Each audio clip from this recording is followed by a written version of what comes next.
promoting dialogue. It's 6 p.m. in Dakar and 7 o'clock in Porto Novo. Good evening and many thanks for staying tuned to West Africa Democracy Radio, broadcasting on 94.9 FM around the world on WATR.org. Welcome to Newslink. Here are the top stories. The U.S. pledges a stronger security support to Nigeria as both countries deepen cooperation against terrorism. Bissau-Guinea presidential candidate Jazz violates electoral code to declare victory in Sunday's presidential election. The Gambia confirms hosting Cameroonian opposition leader Chiroma on humanitarian grounds. This is a very good diplomatic ploy by the Gambian government, again, to position itself among the big players of regional stability. And G20 summit ends in South Africa with a 122-point declaration without U.S. government. Our renewed commitment to multilateral cooperation and our recognition that our shared goals outweigh our differences. Please stay tuned for details of these stories and more. West Africa Democracy Radio. It's you speaking. My name is Sankule Janko and I'd like to welcome you to this evening broadcast. Well, Newslink begins in Nigeria, where the government says the United States has reaffirmed its willingness to step up security cooperation with Abuja, offering stronger intelligence support and additional defense equipment to help Nigerians fight against terrorism. The presidency says Washington has signaled the first commitment to deepen security ties with Nigeria following a series of high-level meetings held in the United States last week.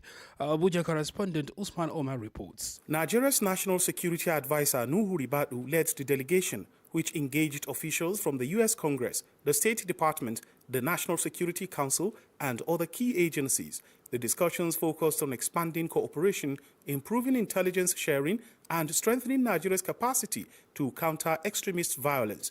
According to a statement from Bayo Onanuga, Special Advisor to President Bola Tinubu, the Nigerian team used the talks to push back against accusations of genocide in Nigeria.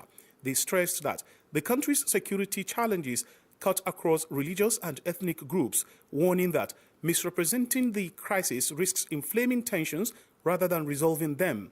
Both sides agreed to begin implementing a new non-binding cooperation framework immediately. Part of the plan include setting up a joint working group that will coordinate efforts and streamline assistance, while Nigeria pledged to reinforce civilian protection and human rights safeguards in its operations. These developments come on the heels of controversial remarks by U.S. President Donald Trump, who recently claimed Christians in Nigeria were facing genocide and even threatened direct U.S. military intervention. President Tinubu has rejected those assertions, insisting that Nigeria remains committed to religious freedom and is working to address insecurity across all affected communities. For Newslink on West Africa Democracy Radio, Usman Umar reporting from Abuja. Let's remain in Nigeria as Amnesty International has raised the alarm that the recent mass abductions of pupils and students from schools will cause a serious setback to education in northern Nigeria. The country director, Isa Sanusi, explained that the trauma associated with abduction or the fear of being abducted will prevent thousands of children from going to school and accessing education. Speaking to WDR on Monday, Sanusi expressed the concern that many parents will now be hesitant to send their children to school due to the growing wave of school kidnappings.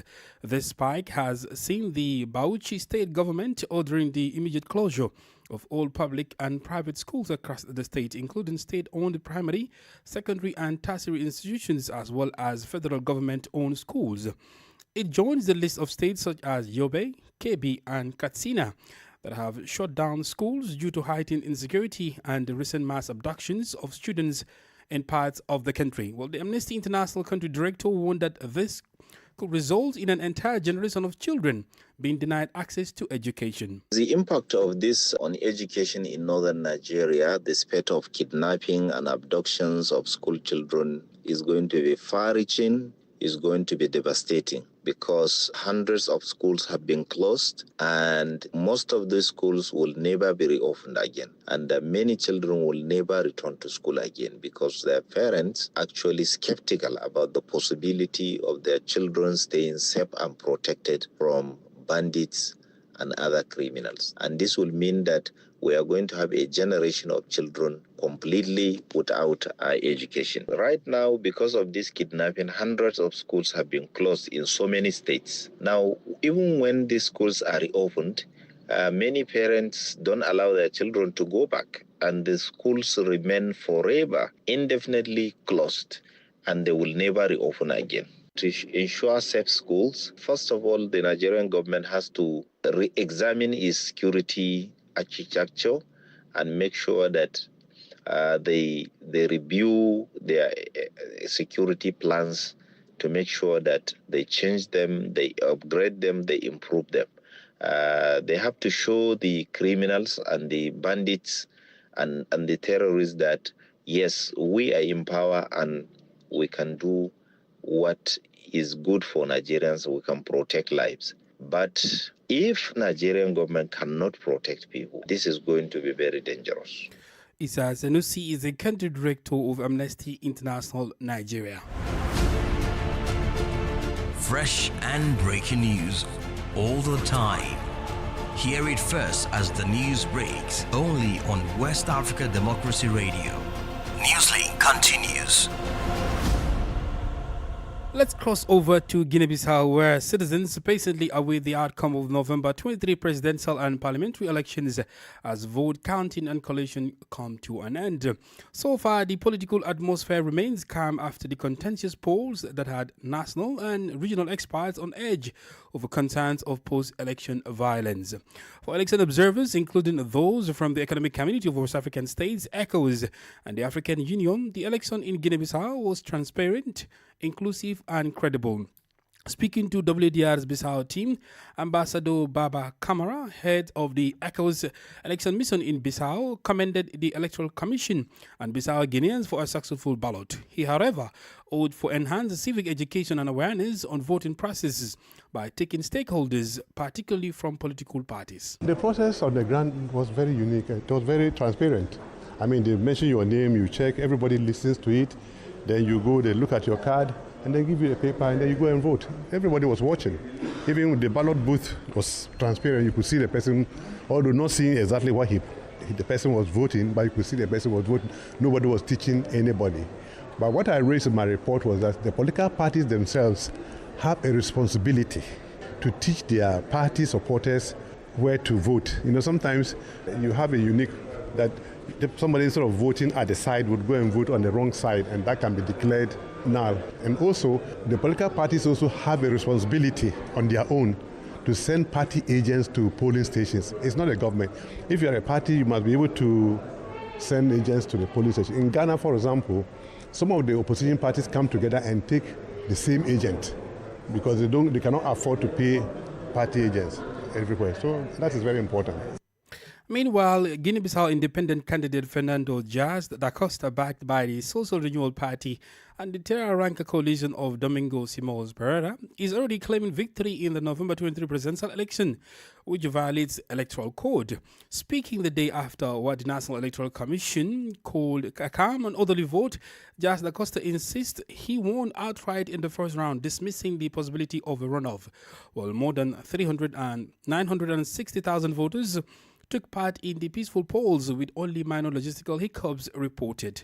The Electoral Commission is expected to release provisional results by November 27 and has reminded all parties and media not to publish any unofficial figures. Well, let's join our team in Bissau, specifically Francis Boniface, with the latest update. I think that battle is playing out a lot more in the social media spaces than actually on the ground. Because on the ground, people are concentrating on the result itself, and people are also, for example, the international community is also more interested in what the observers have to say about the conduct of the election. And going back to Fernando Diaz's claim of victory, which looks more like borrowing a leaf from the book of Issa Chiroma in Cameroon, it's really left to be seen, because right now the Electoral Commission has not actually responded to that claim. The camp of President Embalo has not responded to that claim. other candidates have not really responded. So I think we probably need to wait for the responses to come in before we can really gauge what the temperature will look like. So, Francis, like you said, this whole trend is really making more sense on social media than it is on the ground, because for many people, they are only waiting for the Electoral Commission to announce the provisional results. But still, Francis, does this have the potential to ignite any sort of violence, given that Fernando Diaz is not just the flag bearer of the PSR, or he also stands or represents the PAIGC, which really constitutes a majority of Guinea-Bissau, given its history? It does have a potential to ignite or start something like that, because Fernando Diaz is not just a candidate of the PRS. He is also being backed by the PAIGC, which is a very, very strong party, which started, like, of course, we all know, a revolutionary movement under Amilcar Cabral. So it's an institution in itself.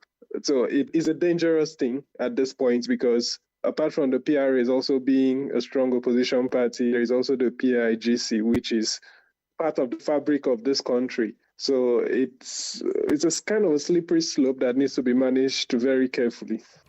Francis Boniface, keeping us up to date with the latest development in Guinea-Bissau's presidential and parliamentary elections. The Gambian government has confirmed that Cameroonian opposition leader Issa Chiroma Bakary is currently in the country. According to the government, Issa Chiroma Bakary is being hosted temporarily purely on humanitarian grounds amid post-election tensions in Cameroon. Chiroma, 76, who contested the 12th October presidential election and rejected the announced victory of President Paul Biya, 92, arrived in the Gambia on 7 November 2025. Well, Usman Sen, a lecturer at the University of the Gambia, says this move by the Gambia is not new in Africa.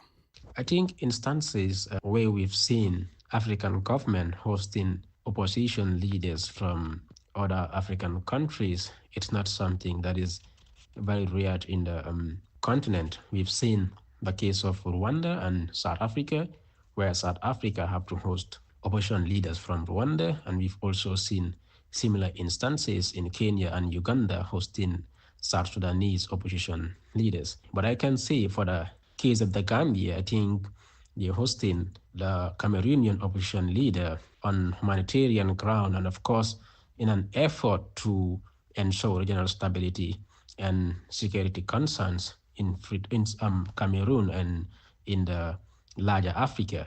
This is a very good diplomatic ploy by the Gambian government, again, to position itself among the big players of regional stability. But it can also strain a diplomatic relationship between the Gambia and Cameroon if the dice is not played right. We've seen similar instances, as mentioned earlier, in the case of Rwanda and South Africa, which lead to severe diplomatic tensions and closure of embassies, accusation of espionage, and it goes on. So I think for the case of the Gambia, the release that was made by the government, it's a very, very good move to send a message or a strong signal to the Cameroonian government that we are not hosting an opposition leader on any personal ground, but in an effort to ensure regional stability. And I think that's one of the reasons why they also have to declare that they will involve Nigeria in the process. Usman Sen is a political science lecturer at the University of the Gambia. You're listening to Newslink on West Africa Democracy Radio, 94.9 FM Dakar, online at wadr.org. Here's a reminder of our top stories. The U.S. pledges stronger security support to Nigeria as both countries deepen cooperation against terrorism. Bissau Guinean presidential candidate Diaz violates electoral code to declare victory in Sunday's presidential election. The Gambia confirms hosting Cameroonian opposition leader Chiroma on humanitarian grounds. Still ahead, G20 summit ends in South Africa with a 122-point declaration without America. We do have guest interview and sport news. Please stay with us. More stories coming up on West Africa Democracy Radio. Newslink continues. The gathering of the world influential and wealthiest economies, the G20 summit, wrapped up in Johannesburg on Sunday with a declaration. The declaration was backed by global and regional leaders at the summit despite America's absence. The 122 Johannesburg Declaration, among others, prioritizes Africa's growth, debt relief, climate finance, and energy transition. While South Africa's G20 declaration is seen as a victory for the summit, diplomatic tension looms. The gavel that would have traditionally been handed down to the next presidency remains in South Africa, as the country refused for a junior official at the U.S. Embassy to receive it on behalf of President Donald Trump, who boycotted the summit. South Africa's Ministry of Foreign Affairs described it as insulting to President Cyril Ramaphosa. Well, here is an extract of President Cyril Ramaphosa's closing statement. The G20 South Africa Summit Leaders' Declaration is more than words. It is a commitment to concrete actions that will improve the lives of people in every part of the world. Our agreement on a declaration during this summit demonstrates the value of the G20 as a forum that can facilitate joint action on issues of shared concern. Shared concern not only for the leaders, but shared concern for the peoples of the world. More than that, it reaffirms our renewed commitment to multilateral cooperation and our recognition that our shared goals outweigh our differences. Together, we must accelerate progress towards the 2030 Sustainable Development Goals of the United Nations and the Pact for the Future. South Africa's President Cyril Ramaphosa speaking there. In Togo, the National Gendarmerie has responded this weekend to allegations circulating on social media claiming that Grace Bikonamjati Kumai was subjected to rape and ill treatment during her arrest on June 6. In a statement, the Gendarmerie family denies these accusations, calling them completely unfounded.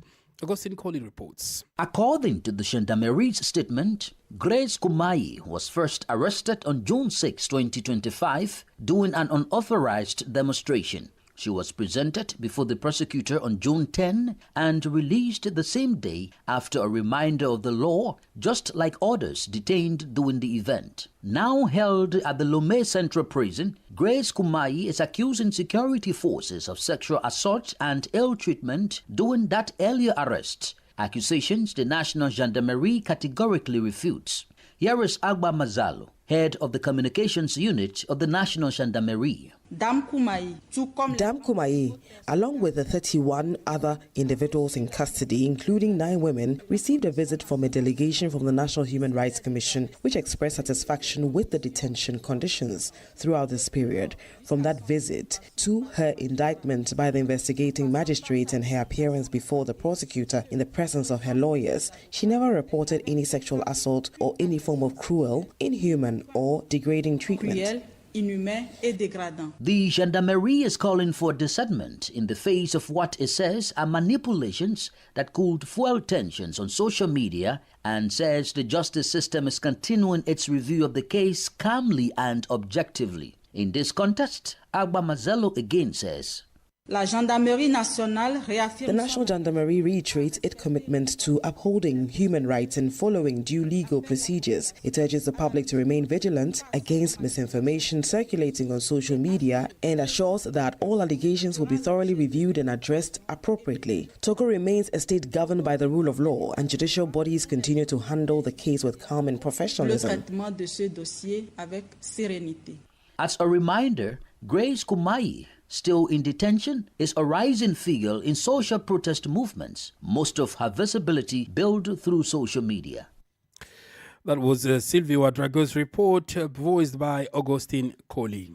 Now, police in Ghana's eastern region have arrested 26-year-old Nigerian fugitive Victor Benjamin, suspected of abducting and killing a woman and her daughter in Nigeria before fleeing to Ghana. He was picked up at the Akem Wenchi near Akwatia after intelligence revealed he was being sheltered by friends in the area. The arrest follows a viral video in Nigeria alleging that Fejrume Kun abducted and murdered a female Federal Road Safety Corps officer and her daughter in Abeokuta, later transporting their bodies to Osun State. Here is DOCGP George Ohen Bwandi briefing the media. Eastern South Regional Police Command, on receipt of the information that the suspect was hiding in his friend's house at Akwetia, quickly deployed an intelligence-led operations to arrest the suspect in his hideout at Achimwenchi in the eastern region. The suspect is currently in police custody as frantic efforts are underway to hand him over to the Nigerian authorities. We are entreating the public as a matter of urgency to inform the police about any suspicious movement of any person or group of persons in their communities to prevent crime. We assure the public of sustained operations to deal with any criminal activities in the jurisdiction. DOCP George Ehen Baudi of the Ghana Police Service.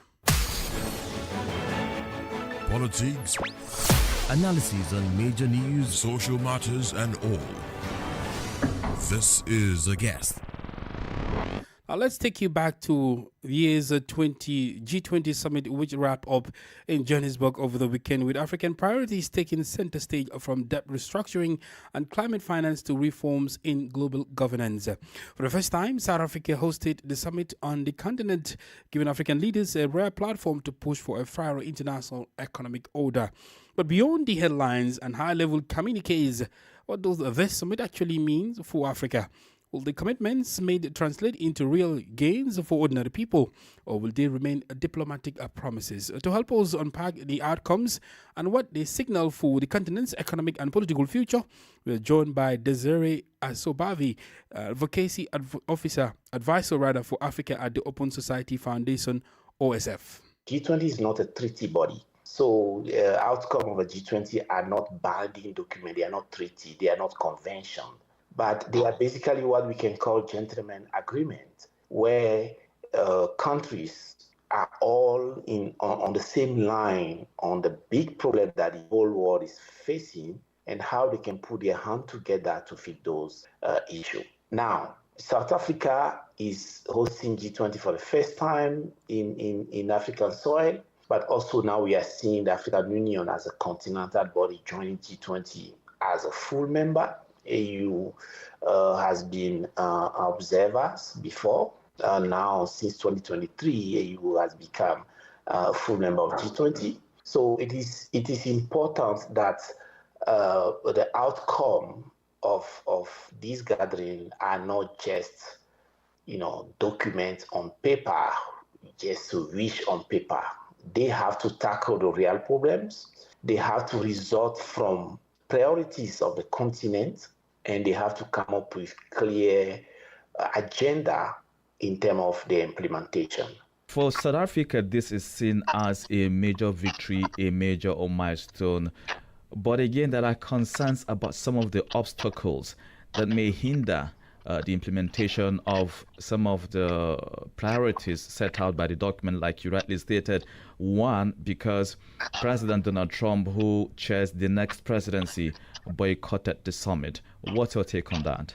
This is very regrettable because the discussion we are having is not linked to a particular geographic zone of the world. We are all concerned about what is going on.